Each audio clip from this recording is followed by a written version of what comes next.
मनीष जी, ये जो खेल पलटा है, इसके कयास बहुत दिनों से लगाए जा रहे थे। मतलब सोचिए, मुख्यमंत्री पद से इस्तीफा दिया है नीतीश कुमार ने, मुख्यमंत्री बनने के लिए ही, और बन भी गए हैं।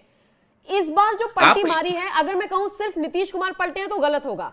पलटे तो अमित शाह भी है।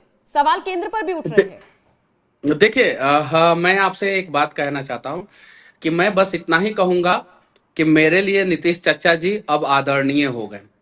क्योंकि उनके एक सही निर्णय ने इस देश के सभी यूट्यूबरों को ताकत दिया है। अब इस देश का कोई सरकार, कोई अधिकारी या कोई व्यक्ति जो है ना, यूट्यूबर को उस निगाह से नहीं देखेगा कि तुम यूट्यूबर हो, तुम कुछ नहीं कर सकते हो। अब उस निगाह से देखेगा कि अरे ये यूट्यूबर है, ये कुछ भी कर सकते हैं, इस निगाह से देखेगा। तो नीतीश चाचा जी का काम से मैं अभी भी संतुष्ट नहीं हूं, लेकिन उनके इस निर्णय से संतुष्ट हूं, खुश हूं। और इस देश के सभी यूट्यूबरों को, सभी पत्रकारों को खुश होना चाहिए, क्योंकि आज से 75 साल पहले 1950 में अटल बिहारी वाजपेयी जब राष्ट्र धर्म और पंचजन के संपादक हुआ करते थे, तो उस समय सरकार ने जो है राष्ट्र धर्म और पंचजन को दबाने का प्रयास किया। तो अटल बिहारी वाजपेयी ने अपने बायोग्राफी में लिखा कि सरकार के तर्कस में उतनी सारी तीरें होती है, जब चाहे तब वो पत्रकार तथा पत्रकारों का गला दबा सकता है, पत्रकारिता का गला दबा सकता है।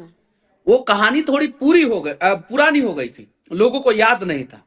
अब एक नई कहानी, यूट्यूबर का भी गला दबाएंगे तो वो सरकार को सबक सिखा सकता है। अटल बिहारी वाजपेयी ने सरकार को सबक सिखाया था।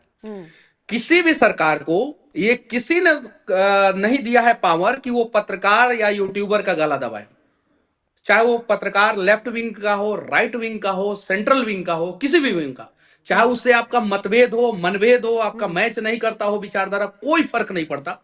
लेकिन किसी भी पत्रकार का गला जो है दबाने का अधिकार जो है ना, सरकार को नहीं है और नहीं दबाना चाहिए। अगर जब जब सरकार पत्रकार तथा पत्रकारिता का गला दबाता है, तब तक सरकार खत्म होता है। पहला उदाहरण अटल बिहारी वाजपेयी, जवाहरलाल नेहरू ने कहा था एक बार सरकार बना के दिखाइए, 3 बार बनाए वो, पहला उदाहरण। दूसरा उदाहरण, इंदिरा गांधी ने जब पत्रकारों का गला दबाया, आपातकाल लगा के जो है अकबर रोड में सारे प्रिंट मीडिया के दुकानों, प्रिंट मीडिया के ऑफिस में जो है ताला पड़ा 2 बजे रात को। याद है ना, आपातकाल जब लगा था तो क्या हुआ इंदिरा गांधी के साथ, सबको पता है। पत्रकारों ने क्या किया, सबको पता है। अटल बिहारी वाजपेयी पत्रकार थे, उन्होंने क्या किया, सबको पता है। इंदिरा गांधी के समय में पत्रकारों ने क्या किया, सबको पता है। और बिहार में एक यूट्यूबर पत्रकार ने क्या किया है, सबको पता है। तो हमारी ये ताकत है, ये ओवर कॉन्फिडेंस नहीं है, ये हमारा घमंड नहीं है, ये हमारा ताकत है कि भाई हम जनता के लिए, हम लोकतंत्र के चौथे स्तंभ को मजबूत करने के लिए हैं। हम आवाज उठाएंगे, हमारे आवाज पे पाबंदी मत लगाइए। और जब जब आप हमारे आवाज पे पाबंदी लगाइएगा, तब तब हम कलम के ताकत से, हम लोग टीवी के ताकत से, और हम लोग मोबाइल के ताकत से जो है आपको एहसास कराते रहेंगे कि पत्रकार भी इस धरती पे ताकतवर होते हैं। और उनके कहने पे सरकार बनती भी है, बिगड़ती भी है, और कभी कभी सरकार उनके कहने पे गिरती भी है। अच्छा, मुझे ये बताइए, सीएम कौन बन रहा है, डिप्टी सीएम कौन बन रहा है बिहार में? इसको लेकर तो बहुत चर्चा होती है, किसका खेल बिगड़ेगा, किसका खेल बनेगा। लेकिन बिहार की जनता के जो मूल मुद्दे हैं, जो उनकी जरूरतें हैं, जैसे मैं हर साल देखती हूँ, जून जुलाई का एक ऐसा वक्त आता है जब बाढ़ आती ही आती है। इतनी सरकारें रही, मुख्यमंत्री तो खैर नीतीश को मैं काफी इतना इंटरव्यू दिया मैं, क्या किया कम गया से है? कम शिक्षा आपने, व्यवस्था है मनीष जी, शिक्षा व्यवस्था है, स्वास्थ्य व्यवस्था है, पलायन नहीं रुक रहा है, समस्याएं तो जस की तस बनी हुई है। क्या बदल रहा है बिहार में? मुख्यमंत्री भी नहीं बदल रहा है ना, चीजें बदल रही हैं। चलिए ठीक है, इन तमाम चीजों के बीच में बिहार के बाढ़ पे चर्चा तो हुआ, बिहार के पलायन पे चर्चा तो हुआ, बिहार के शिक्षा व्यवस्था पे चर्चा तो हुआ। जब चर्चा होगा तो सुधार होगा, लेकिन चर्चा ही नहीं होगा तो सुधार कहां से होगा? पहले चर्चा होता था, नीतीश कुमार जी ने ये कहा, तेजस्वी जी ने ये कहा, सुशील मोदी जी ने ये कहा, सम्राट चौधरी जी ने ये कहा, विजय सिन्हा जी ने ये कहा, विजय चौधरी जी ने ये कहा, अशोक चौधरी जी ने ये कहा, ये सब चीजें, संजय जायसवाल जी ने ये कहा, नित्यानंद राय जी ने ये कहा, चिराग पासवान जी ने ये कहा, पप्पू यादव जी ने ये कहा। अब बिहार में इन्हीं नेताओं से चर्चा होगा कि बिहार बाढ़ पे आप क्या कहना चाहते हैं, आप शिक्षा व्यवस्था पे क्या कहना चाहते हैं, स्वास्थ्य व्यवस्था पे क्या कहना चाहते हैं। तो जब हम सवाल पूछेंगे तो सुधार भी होगा, लेकिन जब हम सवाल ही पूछना भूल जाएंगे तो अत्याचार होगा। जब एक बार देश के लोगों ने सवाल पूछना भूल गए थे, देश के लोग, सोने की चिड़िया हुआ करती थी भारत, तो आपस में ही लड़ना शुरू कर दिए, तो मुगल आ गए हमारे ऊपर और मुगल आके अत्याचार किए। जब अत्याचार किए तो शिवाजी, गुरु गोविंद सिंह जैसे लोगों के अंदर जोश आया और उन्होंने सवाल करना शुरू किया, तो मुगल शासन खत्म हुआ। फिर कुछ दिन लोग सो गए तो अंग्रेज आ गए हमारे ऊपर। फिर जो है भगत सिंह, चंद्रशेखर आजाद, सरदार पटेल, जयप्रकाश नारायण, ऐसे ऐसे लोग जो है, कर्पूरी ठाकुर जैसे लोग जो है सवाल करना शुरू किए, श्री कृष्ण बाबू जैसे लोग सवाल करना शुरू किए, तो फिर अंग्रेज देश छोड़ के भागे। फिर उसके बाद बिहार के लोग सो गए, क्योंकि जब देश आजाद हुआ उस समय बिहार इस देश का सबसे समृद्ध राज्य हुआ करता था। ये मैं नहीं कह रहा हूं, 1963 में फोर्ड फाउंडेशन ने जो सर्वे किया था उसमें बताया था कि बिहार के लोग सबसे ज्यादा खुशहाल हैं। डेवलपमेंट रेशियो जो है 1963 में बिहार का नंबर 1 था पूरे देश में, और इकोनॉमी के मामले में बिहार देश में तीसरे नंबर पे था। क्योंकि बिहार एक छोटा राज्य था और बंगाल बिहार से बड़ा था, महाराष्ट्र बड़ा था और भी बहुत सारा राज्य, तो तीसरे नंबर पे था बिहार।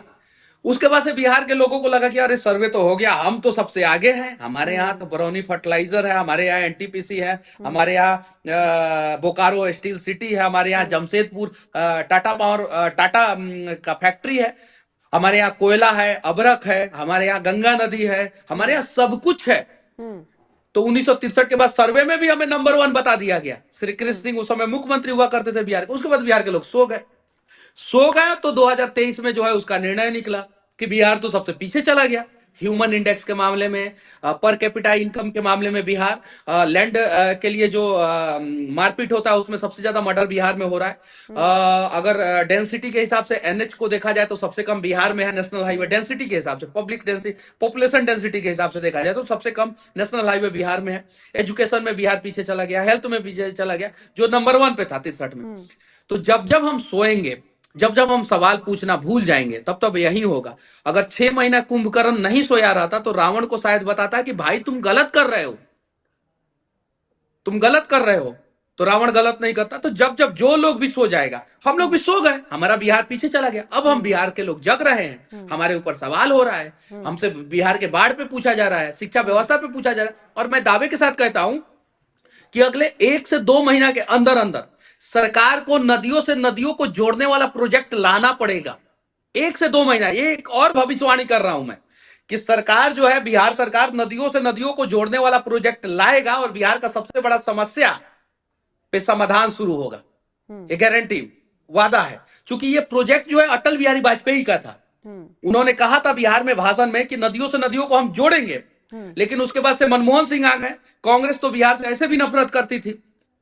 उस प्रोजेक्ट को ठंडे बस्ते में डाल दिया गया कि नदियों से नदियों को नहीं जोड़ा जाए। आप उठाइए इंटरव्यू अटल बिहारी वाजपेयी का, भाषण उठाइए, अटल बिहारी वाजपेयी जी के भाषण में था कि हम सोनपुर और दीघा को जोड़ने वाला पुल बनाएंगे, हम गांधी सेतु के बगल में पुल बनाएंगे, हम जो है 1-2 और पुल बनाएंगे बिहार में, और बिहार में नदियों को नदियों से जोड़ेंगे, कोसी में रेलवे पुल बनाएंगे। वो सब उनका प्रोजेक्ट था। कांग्रेस 10 साल जो है सबको ठप कर दी। नितिन गडकरी जी, मोदी जी आए तो सबको सही किए, लेकिन नदियों से नदियों को जोड़ने वाला प्रोजेक्ट अभी कंप्लीट नहीं हुआ है। तो हम नरेंद्र मोदी जी से विनती करेंगे कि जैसे आपने नर्मदा का पानी जो है गुजरात के रण, कच्छ और राजस्थान तक पहुंचा दिए, 542 किलोमीटर दूर पानी पहुंचा दिए, तो वैसे ही गंगा नदी के पानी को, कोसी, बागमती और गंडक नदी के पानी को जो है वाटर लिफ्ट करके जो है दक्षिण बिहार में पहुंचाया जाए, और इन सब चीजों पे चर्चा होगा और इन सब चीजों पे काम होगा।